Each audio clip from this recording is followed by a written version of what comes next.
దయచేసి గమనించండి, మన జీవితాల్లో మనల్ని విమర్శించే వాళ్ళు ఉంటారు, మనల్ని గాయపరిచే వాళ్ళు ఉంటారు, మనల్ని వేధించే వాళ్ళు ఉంటారు, మన విషయాన్ని చూసి ఏడ్చే వాళ్ళు ఉంటారు.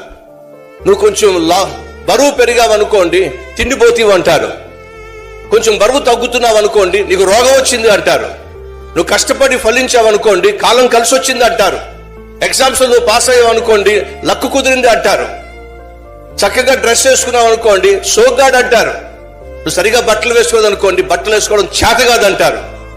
నీ జీవితంలో నువ్వు ఏది చేసినా సరే ఎవడో ఒకడు ఏదో ఒకటి అంటానే ఉంటారు. కాబట్టి సహోదరి సహోదరులు, ఈ లోకంలో ఎవడు ఏదన్నా ఏమనుకున్నా దేవుడు నీకు ఇచ్చిన పనిని శక్తి వంచన లేకుండా చేస్తూ ముందుకు సాగటమే, విజయం సాధించటమే దేవుడు నీకు నాకు ఇచ్చిన అద్భుతమైన ఆశీర్వాదం.